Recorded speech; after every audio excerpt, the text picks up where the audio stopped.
हाजी मस्तान हैदर मिर्जा, जिसका समंदर पे राज, उसी का मुंबई अंडरवर्ल्ड।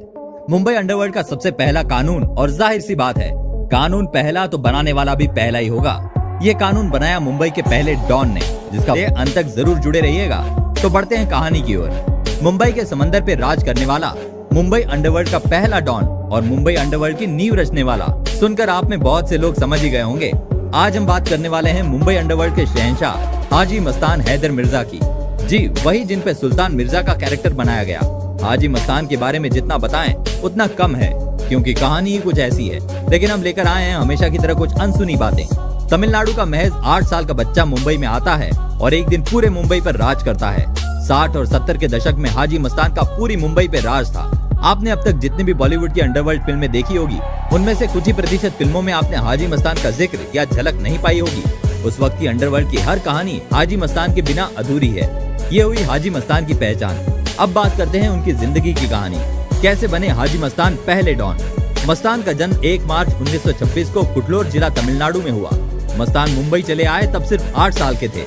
मुंबई के क्रॉफोर्ड मार्केट में अपने पिताजी के साथ साइकिल बनाने की दुकान खोली और मुंबई के व्यापार की दुनिया में महज 8 साल की उम्र में पहला कदम रखा। 1944 में मस्तान मुंबई डॉक में कूली का काम करने लगे।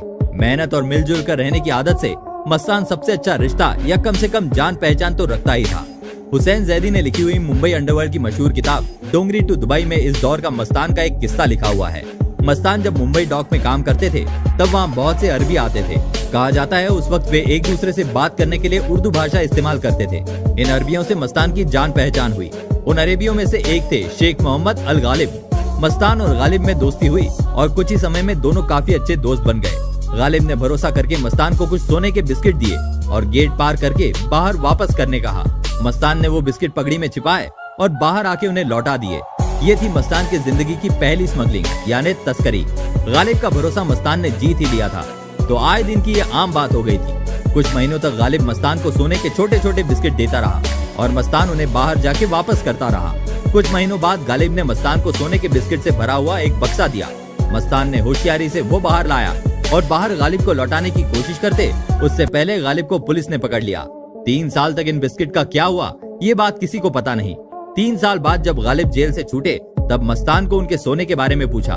मस्तान इस सवाल का जवाब देने के लिए गालिब को सीधा अपने घर ले आए और वो सोने का बक्सा उन्हें थमा दिया। गालिब समझ नहीं पाए कि वो बोले तो क्या बोले। इतने हक्का बक्का रह गए इस सोच में कि कैसे कोई आदमी 3 साल में सोने के एक टुकड़े को भी हाथ न लगाए और एक झोपड़े में हिफाजत भी करे और किसी को कानो कान खबर भी नहीं। गालिब बहुत चौंक गए थे, क्योंकि उन्हें लगा था कि कोई भी इतना सोना लेकर फरार भी हो जाए तो जिंदगी आराम से गुजार सकता है। और मस्तान ने 3 साल तक वफादारी से उस सोने की हिफाजत की। गालिब मस्तान की ईमानदारी से बेहद खुश हुआ और उसने मस्तान को गले लगा लिया। गालिब ने मस्तान को अपना पार्टनर बना लिया। ये थी मस्तान की पहली सीढ़ी। इसके बाद मस्तान की जिंदगी में बदलाव आने लगा। गालिब का पार्टनर होने का रुतबा तो था ही, लेकिन मस्तान को इस चीज का घमंड नहीं था, क्योंकि उन्हें शौक था जरूरतमंदों को मदद करना।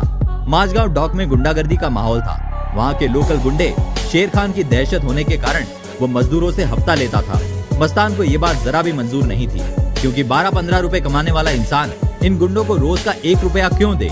मस्तान ने शेर खान के खिलाफ जाने की गुजारिश सभी मजदूरों से की, लेकिन उसकी दहशत की वजह से किसी ने भी ये हिम्मत नहीं की, सिवाय एक आदमी के। उसने कहा कि पहल करोगे तो मैं साथ खड़ा रहूंगा।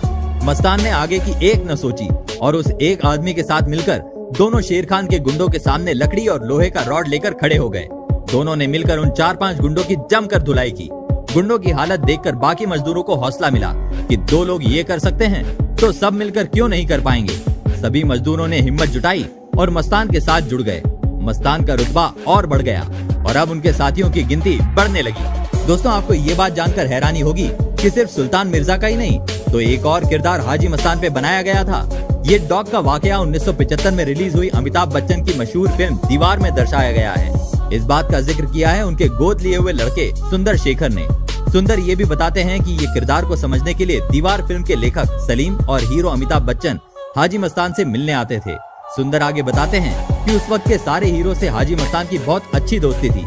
मस्तान बॉलीवुड से काफी आकर्षित थे। उन्होंने कई फिल्मों में पैसा भी लगाया था और एक स्ट्रगलिंग एक्ट्रेस सोना से शादी भी बनाई है।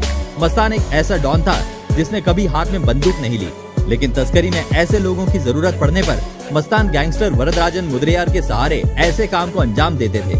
वरदराजन की चलती थी वर्सोवा, वसई और विरार में, लेकिन वरदा और मस्तान के मुलाकात की कहानी भी कम मजेदार नहीं। वरदा भी तमिल था और पहले माटुंगा के स्लम में दादागिरी करते थे। अवैध शराब का व्यापार, डॉग से चोरी, ऐसे काम करते थे। एक बार वरदा डॉग में चोरी करते हुए पकड़ा गया। मस्तान ने सोच लिया कि वरदा जैसे आदमियों की जरूरत तो पड़ती रहती है, तो क्यों ना दोस्ती का हाथ बढ़ाया जाए। वरदा जेल में था। पुलिस की मार से परेशान गुंडे को एक सूट बूट पहना हुआ शख्स मिलने आया। वरदा भी ये समझ नहीं पा रहा था और मस्तान ने उससे तमिल में वड़क्कम थलाइवा मतलब नमस्ते महाराज कहा। वरदा को ये इज्जत अफजाई अच्छी लगी और दोनों की दोस्ती हो गई। 80 के दशक में मस्तान ने अंडरवर्ल्ड से थोड़ी दूरी बना ली थी, लेकिन सुर्खियों में जरूर रहते थे। जब दाऊद गैंग और पठान गैंग के बीच गैंग वॉर शुरू हुए, तब इनकी सुलह हाजी मस्तान ने करवाई। कहा जाता है इनमें मस्तान का फायदा था। हाजी मस्तान की एक मुंह बोली बहन थी, जीनाबाई दरबारी। हालांकि जीनाबाई पुलिस की खबरी थी, लेकिन मस्तान जब भी किसी चीज में सोच नहीं पाते, जीनाबाई से सलाह मशवरा करते थे। मस्तान की बॉम्बे सेंट्रल में एक जगह थी जिसपे चीलिया, जो कि एक गुजराती कम्युनिटी है, उन्होंने कब्जा कर लिया था और हाजी मस्तान का नाम सुनकर भी जगह खाली नहीं कर रहे थे। चीलिया वहाँ काफी ताकतवर थे, अपनी ताकत से जोर दिखा सकते थे, तो जीनाबाई ने मस्तान को सलाह देते हुए एक बड़ी पुरानी कहावत का इस्तेमाल किया। जीनाबाई ने जमीन पर एक लकीर खींची और बिना उसे मिटाए उसे छोटा करने का रास्ता पूछा। मस्तान कुछ समझ नहीं पाए और जीनाबाई से नाराज हुए, तो जीनाबाई ने कहा दोनों का हल एक ही है कि उससे बड़ी लकीर बनाई जाए, तो ही वो लकीर छोटी होगी। जीनाबाई ने मस्तान को पठान गैंग और दाऊद गैंग को मिलाने की सलाह दी ताकि चीलिया गैंग को हराया जाए। इसलिए हाजी मस्तान ने दोनों में सुलह करवाई और हुआ वही जो हाजी मस्तान को चाहिए था। वो जगह हाजी मस्तान के हवाले कर दी गई। खालिद जाहिद नामक एक उर्दू पत्रकार थे जिनके मस्तान से अच्छे ताल्लुक थे। खालिद जब मस्तान के साथ बनारस गए थे, वहाँ का मजेदार किस्सा सुनाते हैं। बनारस की दाल मंडी में एक बार मस्तान ठहर गए। सुबह हर जगह ये बात फैल गई कि हाजी मस्तान यहाँ आए हुए हैं और लोगों की भीड़ होने लगी। खालिद बहुत उत्सुक थे कि वे लोगों को देखे, इसलिए वे होटल से नीचे उतरे और लोगों के बीच जा मिले। वहाँ उन्होंने अजीब अफवाहें सुनी, जिनमें से एक थी कि हाजी मस्तान ऐसे महल में रहते हैं जिसके 365 दरवाजे हैं और हर दरवाजे पर एक कार खड़ी रहती है। जिस भी कार से हाजी मस्तान सुबह निकले, रात को वो कार बेच के गरीबों में पैसा बांटा जाता है। खालिद ने इस मनोरंजक किस्से को मशहूर किया एक कहानी के तौर पर उनके न्यूज़पेपर में, जिससे हाजी मस्तान नाराज हुए।